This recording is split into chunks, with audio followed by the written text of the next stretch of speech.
Tennessee Senator and Senate Judiciary Committee member Marsha Blackburn joins me right now to talk more about this. And Senator, it's good to see you this morning. Thanks very much for joining us. Good to see you. Sure. So you got a big week. Are you expecting a spending bill vote on Tuesday, an impeachment vote on Wednesday, and USMCA on Thursday? Yes, absolutely. We certainly are. We know that the House is trying to count votes, if you will, right now. They've got the votes for the spending bill. They have the votes for the USMCA. I think that just as Congressman Ratcliffe said, they're waiting to see how big the jailbreak is going to be when it comes to impeachment, because you have all of those that are in those Trump won districts. And Maria, you've seen the footage from their town halls. Things are not going well.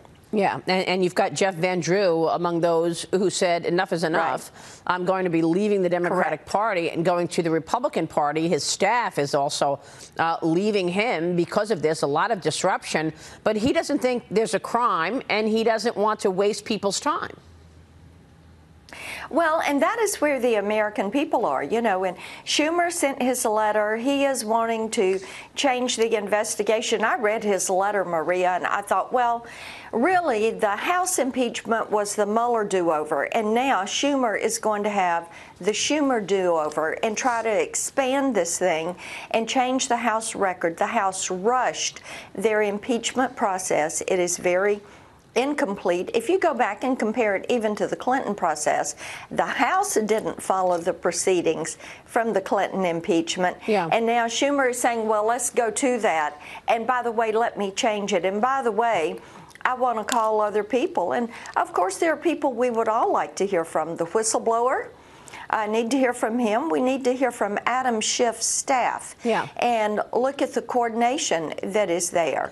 And quite frankly, there are many of us that would like to hear from the Bidens and see what their participation was through this process, or Clinton, and look at what happened with the dossier, because that was clear to the participations in that IG report. Well, that's where I was going next, because all of this is happening as your colleagues on the left completely ignore serious wrongdoing that was done, which we heard about in the IG report. We've been talking about it for 3 years, but Michael Horowitz confirmed our worst fears, that there was massive wrongdoing in terms of holding back information to the FISA court, running informants into Trump campaign people way before July 31st, 2016, which is when the FBI claimed the investigation started. On Sunday Morning Futures yesterday, I spoke with current and former lawmakers about the importance of holding federal law enforcement officials accountable for that abuse to the FISA courts. Watch this. First off, we need to have a hearing with IG Horowitz next week. The longer that this goes on, the longer it takes America to heal itself. The FISA court itself is in tremendous jeopardy. We cannot support the FISA court right now. The judges are refusing to take action against these dirty cops and dirty lawyers who did this. We know that the spy ring that was created to target Carter Page, George Papadopoulos, Trump campaign officials, this big spy ring that was spying on the Trump campaign before the FISA application. I don't know who the hell was running the spy ring, but I want to know, and the American people need to know, and that's what John Durham is trying to figure out, and I'm glad he's there. Comey is about 2 years too late. We could have used his objectivity. We could have used him as a head of the FBI helping Republicans figure out what was happening with FISA instead of thwarting us and obstructing us. So he said it was a policy and procedure issue. It's not, Maria. Personnel issue. It's the wrong people in the wrong positions of power. Yeah, Senator, I don't think we need a policy to say, oh, guess what? It's against the law to alter a document and send that document to the court to say Carter Page was an ally of the CIA, was not an ally or a partner of the CIA. He absolutely changed the document to say the opposite of what it was supposed to say, the truth.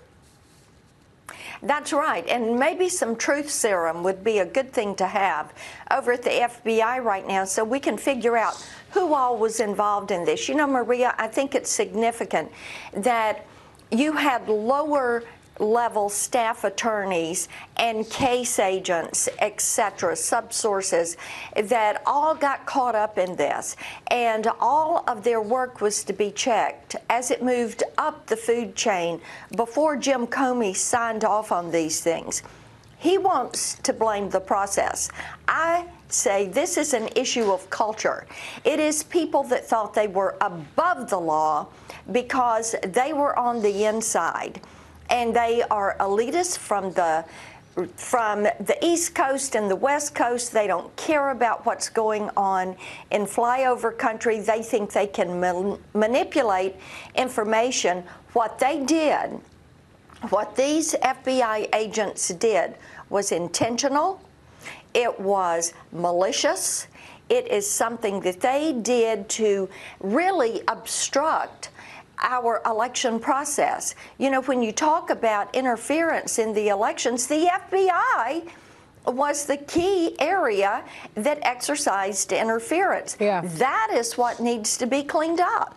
And Adam Schiff has still not been held to account for all of the lies that have come out of him and his office. I mean, let's not forget, for 2.5, 3 years, we heard Adam Schiff tell us that there was collusion between Donald Trump and the Russians in plain sight.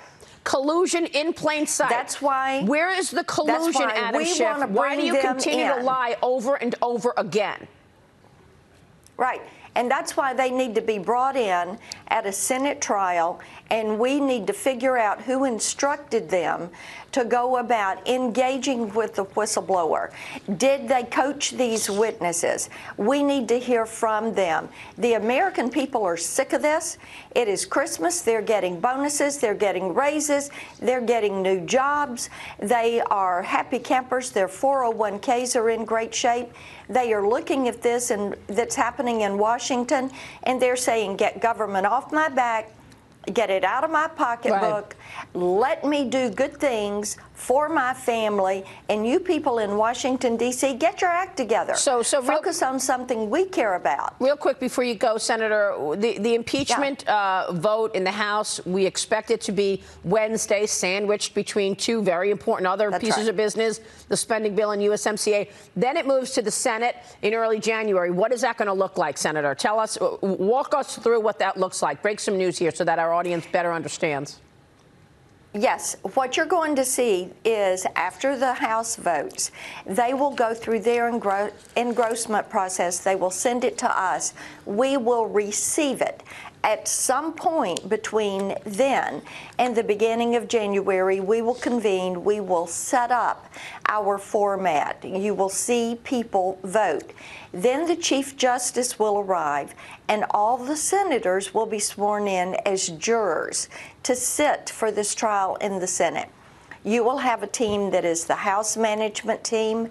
The president will have his representation there, and then we will sit for this trial. So that continues to take oxygen out of the room for all of the 2020 candidates, by the way. You've got a number of senators who have to be sitting in that room and not go to the Iowa caucuses, I guess, right? You've got Senator Bernie Sanders, Elizabeth Warren, Cory Booker. They will not be in Iowa. They will be in Washington, D.C. 6 days a week until we finish with this process. And once we finish with it, then we will get back to confirming judges. I think we have confirmed 178 federal judges right now, and we're going to continue with that.